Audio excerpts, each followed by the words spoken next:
Welcome to AP19 news. హిందువులు జరుపుకునే పండుగల్లో పెద్ద పండుగ సంక్రాంతి. ఈ పండుగ పేరు చెబితే చాలు ముందుగా అందరి మధ్యలో మెదిలేది గోదావరి జిల్లాలు. నెల రోజుల ముందు నుంచే పల్లెల్లో సంక్రాంతి సంబరాలు మొదలవుతాయి. ముంగుట ముత్యాల ముగ్గులు, ముగ్గుల్లో గొబ్బెమ్మలు, హరిదాస కీర్తనలు, గంగిరెద్దు ఆటలు, కొత్త అల్లుళ్ళు, కోడి పందాలతో సంక్రాంతి సంబరాలు నిండిపోతాయి. అయితే కాలంలో వచ్చిన మార్పుల్లో భాగంగా పల్లెలు పట్టణాలు బాట పట్టాయి. ఎంత బిజీ లైఫ్లో ఉన్నా సరే సంక్రాంతి వస్తే చాలు నగరవాసులు తమ సొంతూళ్లకు పయనమవుతారు. తమ ఫ్యామిలీ సభ్యులతో, స్నేహితులతో సరదాగా గడపడానికి ఈ పండుగే ఒక వేదికగా మలుచుకుంటారు. ఈ సంబరాలను నేటి తరం కూడా మర్చిపోకుండా కొన్ని పాఠశాలలు తమ విద్యార్థులతో ముందుగానే జరుపుకుంటున్నారు. ఈ సంక్రాంతి వేడుకల్లో పెద్దలను, పిల్లలను ఏకం చేస్తున్నారు. రాజోలు నియోజకవర్గ వ్యాప్తంగా పలు ప్రభుత్వ, ప్రైవేటు స్కూళ్లలో సంక్రాంతి సంబరాలు ముందుగానే జరుపుకున్నారు.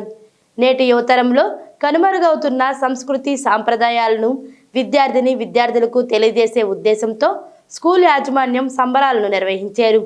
సంక్రాంతికి చేసే సాంప్రదాయ పిండి వంటలు, ముగ్గులు, గొబ్బెమ్మలు, హరిదాసులు, గంగిరెద్దులు, భోగిమంటలు, బుడబుక్కల వేషాలు వంటి వేషధారణలు పిల్లలతో ధరింపజేశారు.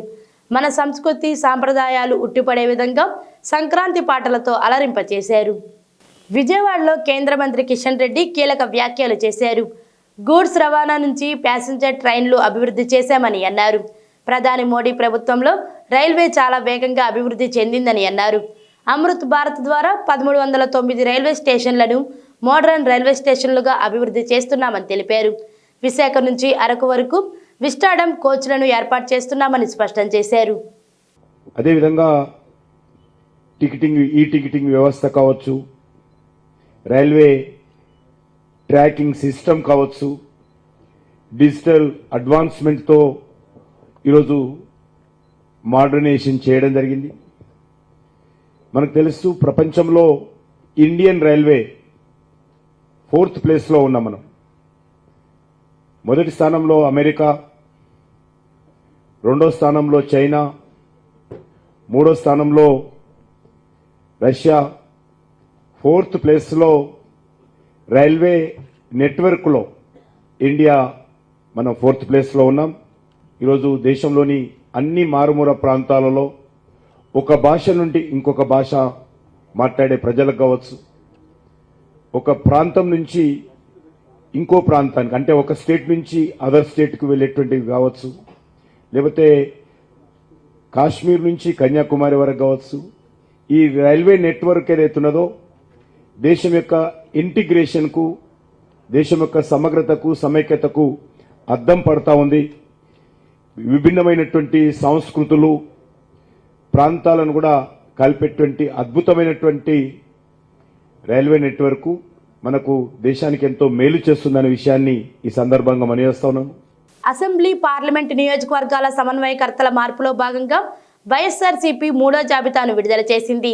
తొలి జాబితాలో 11 నియోజకవర్గాల్లో, 2వ జాబితాలో మరో 27 స్థానాలకు మార్పులు చేసిన సంగతి తెలిసిందే. ఇప్పుడు 3వ జాబితాను విడుదల చేసింది. గెలిపే ప్రామాణికంగా 3వ జాబితాను సిద్ధం చేసి తాజాగా వెల్లడించింది. పెడన నియోజకవర్గం వైఎస్ఆర్ కాంగ్రెస్ పార్టీ అభ్యర్థిగా ఉమ్మడి కృష్ణా జిల్లా పరిషత్ చైర్పర్సన్ ఉప్పాల హారిక భర్త ఉప్పాల రాముని ప్రకటించింది. ఈ సందర్భంగా మీడియా సమావేశంలో రాము మాట్లాడుతూ, నన్ను నమ్మి పెడన నియోజకవర్గం వైఎస్ఆర్ కాంగ్రెస్ పార్టీ అభ్యర్థిగా అవకాశం ఇచ్చిన సీఎం జగన్ కు కృతజ్ఞతలు తెలియజేశారు. సీఎం జగన్ చేపట్టిన అభివృద్ధి కార్యక్రమాలను ముందుకు తీసుకెళ్తూ నియోజకవర్గంలో ఉన్న ప్రతి కార్యకర్తని, నాయకుల్ని కలుపుకుంటూ అందరికీ అందుబాటులో ఉంటూ గ్రామాలను అభివృద్ధి పదంలో ముందుకు తీసుకెళ్తానని అన్నారు. రానున్న రోజుల్లో పెడన నియోజకవర్గాన్ని 2024లో వైసీపీ జెండా ఎగరవేసి జగనన్నకు బహుమతిగా ఇస్తానన్నారు.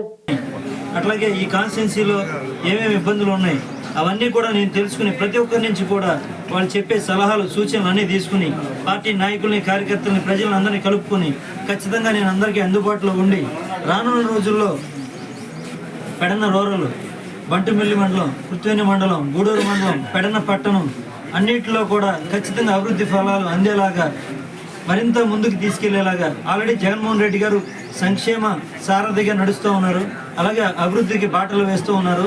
రాబోయే రోజుల్లో ఈ సంక్షేమాన్ని, అభివృద్ధిని ఇంకా నాలుగింతలు చేసి ముందుకు తీసుకెళ్లేలాగా ఖచ్చితంగా గ్రామాల్లో ఏమేమి అభివృద్ధి పనులు కావాలో అవన్నీ కూడా గ్రామంలో ఉన్న నాయకుల్ని, కార్యకర్తలని, ప్రజల నుంచి మేము కలుసుకుని వాళ్ళ యొక్క విజ్ఞప్తులు ఏవైతే వాళ్ళు చెప్పే సలహాలు, సూచనలు అన్నీ స్వీకరించి ఖచ్చితంగా ప్రతి గ్రామాన్ని కూడా అభివృద్ధి పదంలో ముందుకు తీసుకువెళ్తాము. అమరావతిలో రాజధాని చాలా తప్పుడు నిర్ణయమని విజయవాడ ఎంపీ కేశినేని నాని విమర్శించారు. కాజా టోల్గేట్ నుంచి గన్నవరం వరకు నిర్మాణాలు చేపట్టి ఉంటే రాజధాని అభివృద్ధి జరిగి ఉండేది. 33,000 ఎకరాలు రైతుల నుంచి సేకరించి చంద్రబాబు వారిని నడిరోడ్డుపై పడేశారు. 30 ఏళ్లకు కూడా ఈ ప్రాజెక్టు పూర్తి కాదని నేను గతంలోనే చెప్పానని, పేరు కోసం చంద్రబాబు, లోకేష్ ఈ ప్రాంతాన్ని, ఇక్కడి ప్రజల్ని మోసం చేశారని ఆయన ఫైర్ అయ్యారు. లేకపోతే కౌన్సిలో, లేకపోతే అసెంబ్లీలో, హైకోర్టులో ఇప్పుడు కట్టారు కదా, టీడీపీ ఆఫీస్ కట్టారు, డీజీపీ ఆఫీస్ కట్టారు.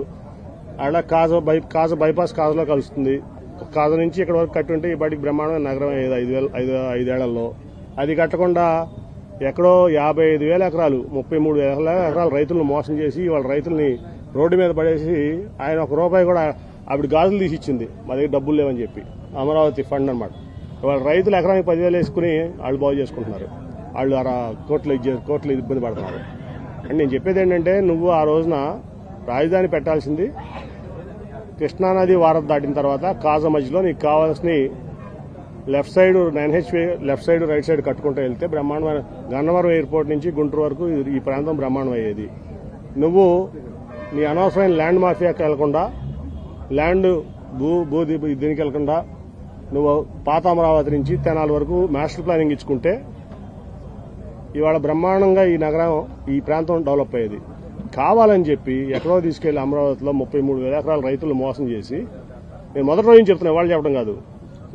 నేను ఫస్ట్ రోజున మా ఎంపీ కొనకళ్ళ నారాయణ గారు, నేను ఇంకెవరో 2 ఎమ్మెల్యేలు కూడా ఉన్నారు మాతో పాటు కారులో వెళ్తాంటే, మోడీ గారు వచ్చిన రోజు శంకుస్థాపనకు ఆ రోజు చెప్పా, ఈ ప్రాజెక్టు 30 ఏళ్లున్నా పూర్తి అవ్వదు, ఎట్టి పరిస్థితులు అవ్వదు, ఇది అయ్యే ప్రాజెక్ట్ కాదు.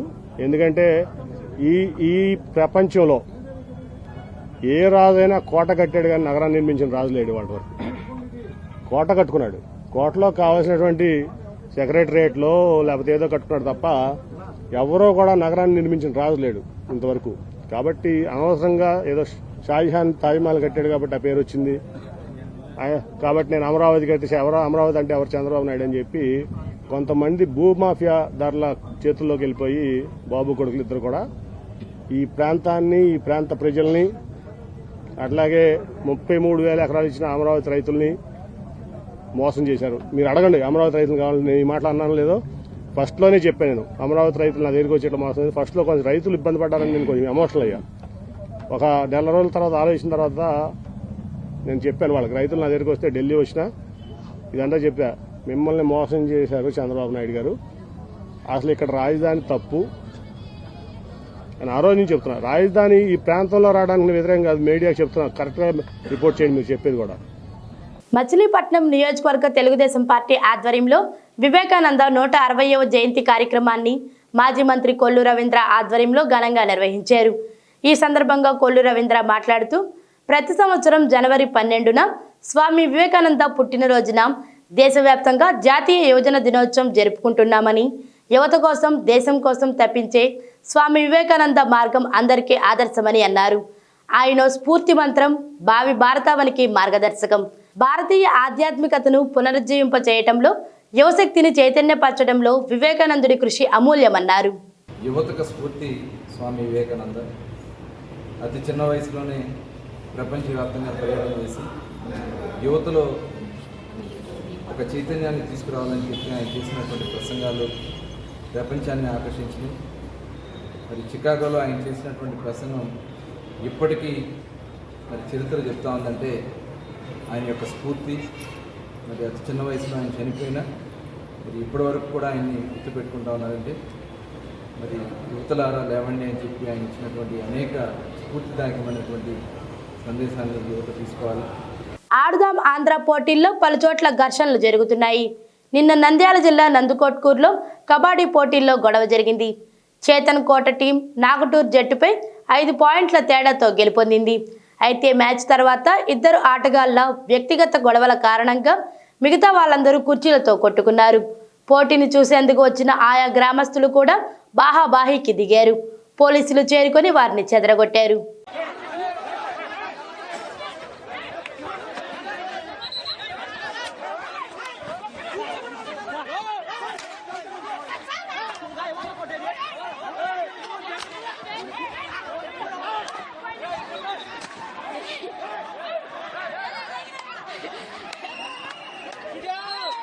దేశంలో ప్రతిష్టాత్మకంగా ప్రారంభించిన వందే భారత్ రైళ్లలో ప్రయాణికులకు చేదు అనుభవం ఎదురైంది.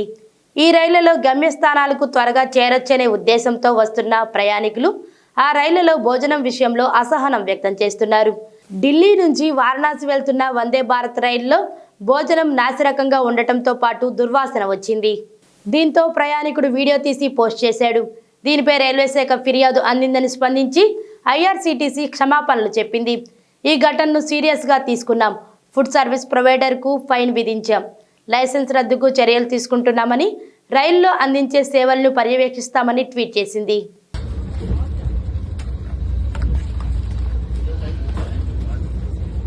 ఫ్రీ టికెట్ ఏమో కానీ మహాలక్ష్మి పథకం TSRTC బస్ డ్రైవర్లకు, కండక్టర్లకు తలనొప్పిగా మారింది. సంక్రాంతి సెలవులు రావడంతో RTC బస్సులు కిక్కిరిసిపోతున్నాయి. పైగా మహిళలకు ఉచిత ప్రయాణ సదుపాయం ఉండటంతో మహిళా ప్రయాణికుల తాకిడి మరీ ఎక్కువగా ఉంటోంది. ఈ క్రమంలోనే తరచూ మహిళలు గొడవ పడుతున్న సంఘటనలు చూస్తున్నాం. తాజాగా నిజామాబాద్ నుంచి వెళ్తున్న ఓ RTC బస్సులో సీటు కోసం మహిళల మధ్య గొడవ జరిగింది. ఇలాంటి సంఘటనలు పలుసార్లు జరుగుతున్నప్పటికీ తెలంగాణ రాష్ట్ర రోడ్డు రవాణా సంస్థ ఏమాత్రం పట్టించుకోకపోవటం చాలా సిగ్గుచేటని BRS నాయకులు విమర్శిస్తున్నారు. ప్రభుత్వం ఆలోచించి ఈ ఫ్రీ బస్ టికెట్ పథకాన్ని ఆపు చేస్తే బాగుంటుందని ప్రజలు అభిప్రాయపడుతున్నారు.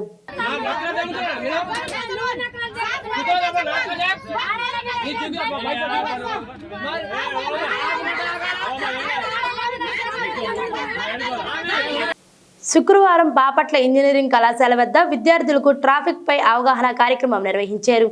ఈ సందర్భంగా వారు మాట్లాడుతూ అతివేగంగా వాహనాలు నడపవద్దన్నారు. మద్యం సేవించి వాహనాలు నడపరాదన్నారు. ట్రిపుల్ రైడింగ్ చేయకూడదని చెప్పారు.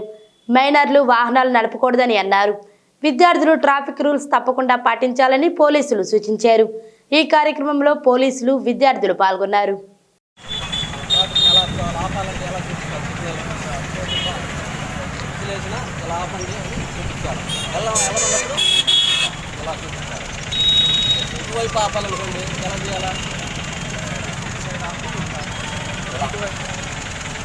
రెండు వైపులు రోడ్డు అలా చాలా ఎదురున్నా కానీ మనం అలా సిగ్నల్ పంపించాలి. దీని నాటి మనం ఎదురాచి పంపించాలంటే ఈ లాభాల వెనక్కి ఇలా పంపించాలి. ఎవరైనా విజయ్ గారి పదికి తిరగాలనుకుంటే ఎలా చూస్తాం? వైపు వెళ్ళాలనుకుంటే మనం ఎలా చేస్తాం? ఇది నమస్కారం ఇలా పంపిస్తాం. మనం తెలుగుకి వైపు వెళ్ళాలనుకుంటే ఇలా. నూజివీడు NSP గెస్ట్ హౌస్ నిరుపయోగంగా మారింది. జనసేన పార్టీ 100 రోజులు 100 సమస్యలు కార్యక్రమంలో భాగంగా గురువారం నూజివీడు NSP గెస్ట్ హౌస్ను సందర్శించారు. అప్పటి మంత్రి పాలడుగు వెంకట్రావు చేతుల మీదుగా ₹1 కోటి నిర్మించిన ఈ భవనం పాలకులు, అధికారుల నిర్లక్ష్యంతో నిరుపయోగంగా మారిందని నూజివీడు జనసేన పార్టీ నాయకులు ముత్యాల కామేష్ ఆరోపించారు.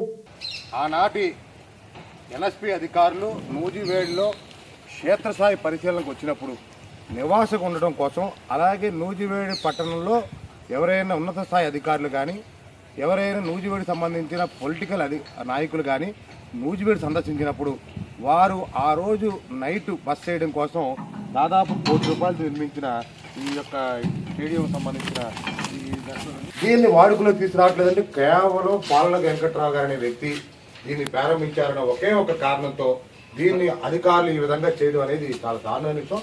ఇవాళ చూడండి, ఇవాళ ఈ విధంగా చూడండి, ఆర్కిటెక్ట్స్ చూడండి మీరు ఎంత అద్భుతంగా ఉందో. ఆ రోజుల్లోనే ఇంత సుందరంగా ఈ ఆర్కిటెక్ట్ చేశారు. చూడండి, విండోస్ చూడండి. దేశవ్యాప్తంగా కరోనా మహమ్మారి మళ్లీ ప్రబలుతోంది. ఈ మేరకు దేశంలో గత 24 గంటల వ్యవధిలో కొత్తగా 609 కరోనా కేసులు నమోదయ్యాయి. గురువారం ఉదయం నుంచి శుక్రవారం ఉదయం వరకు ఈ కేసులు నమోదైనట్లు కేంద్ర వైద్య ఆరోగ్య మంత్రిత్వ శాఖ శుక్రవారం వెల్లడించింది. ప్రస్తుతం దేశంలో 3,368 క్రియాశీల కేసులు ఉన్నట్లు తెలిపింది. కాగా నిన్న ఒక్కరోజే 3 మరణాలు నమోదయ్యాయి. మరిన్ని తాజా వార్తల కోసం చూస్తూనే ఉండండి AP19 న్యూస్.